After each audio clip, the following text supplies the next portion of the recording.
Hello, my fellow street smart seniors. Today, we're tackling one of life's great mysteries. What on earth should we be drinking?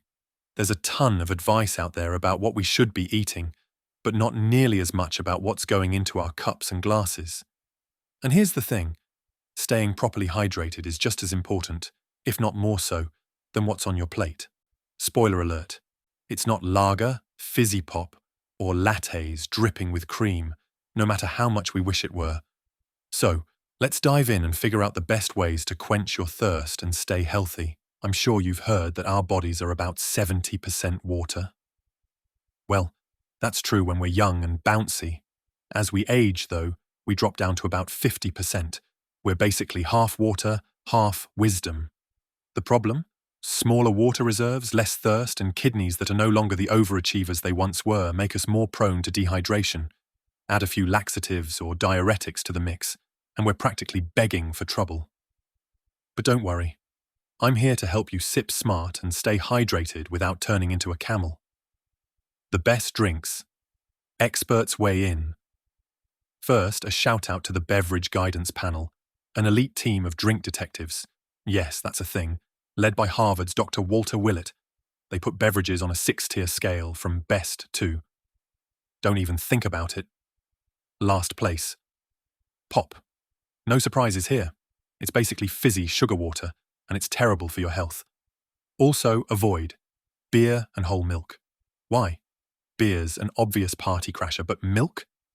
Turns out studies link it to prostate and ovarian cancers. Sorry, cows, it's not personal. Silver medal, tea and coffee, straight, no sugar, milk or cream. And the winner is water, pure, glorious, unadulterated H2O. But how much water should we drink? The old 8 glasses a day rule is more myth than fact, a glass being 8 fluid ounces or half a pint, by the way.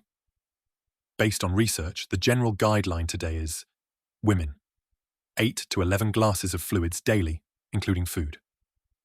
Men, 10 to 15 glasses. Since food provides about 4 glasses of water, you're left needing 4 to 7 glasses of liquids for women, or 6 to 11 glasses for men. Here's the catch.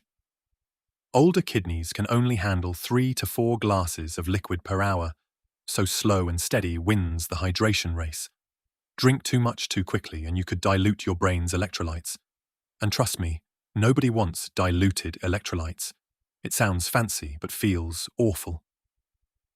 How do you know if you're dehydrated? Back in the day, we'd just check our urine colour. The lighter, the better. Think straw yellow. But for those of us 65 and older, that method doesn't work so well. Instead, pay attention to fatigue and whether you've been skipping drinks between meals. So, if you're feeling tired and you can't remember when you last had a sip of water, it's time to grab a glass. Tap, bottle, or something else. Now, here's where things get tricky. Some folks distrust tap water, but bottled water isn't always any better, and it's pricey. Plus, chlorination, which keeps tap water safe, can introduce its own contaminants. What to do? Invest in a good water filter for your fridge or a pour-through pitcher, like Brita, Fox, or Arca. Your bladder will thank you. A quick ranking of beverages. Let's keep it simple. Water, the reigning champ. Tea and coffee, sip them plain for a close second.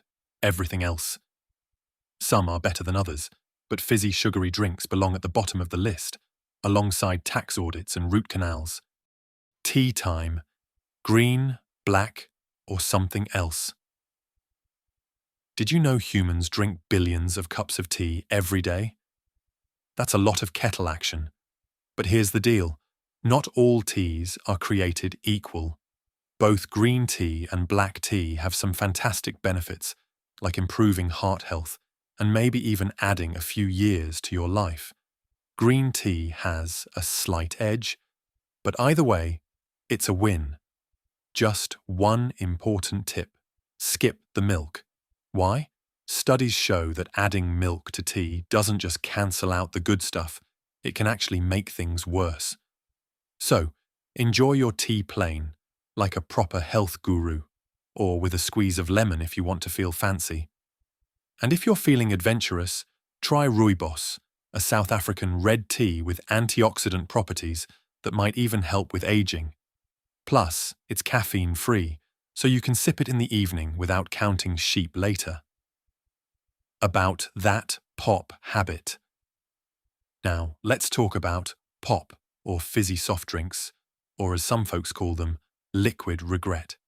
A typical can contains about 9 teaspoons of sugar.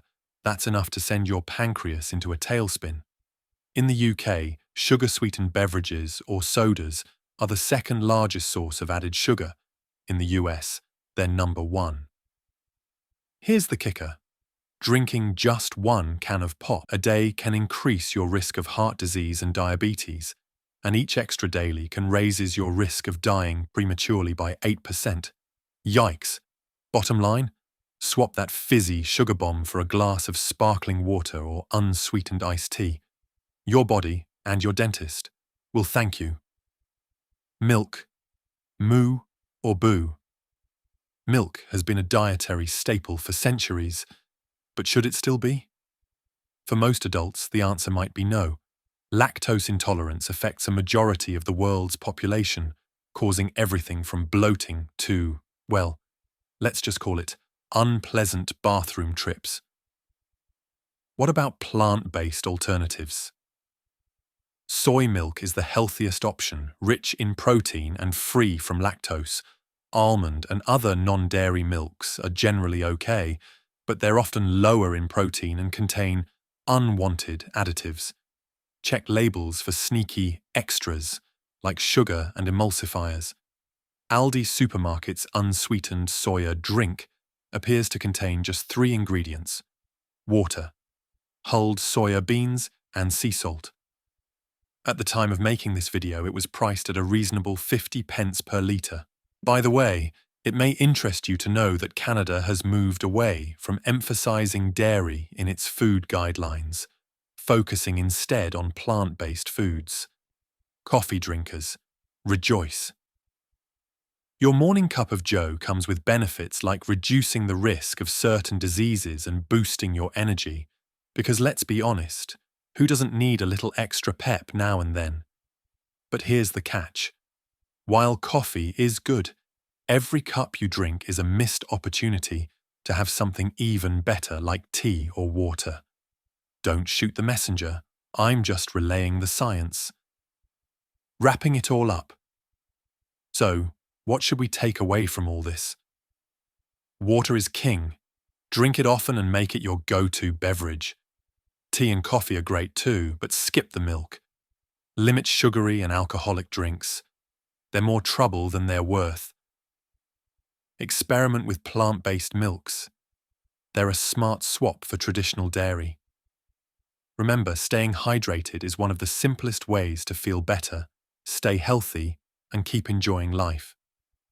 So, raise a glass of water, preferably, to a healthier, happier you.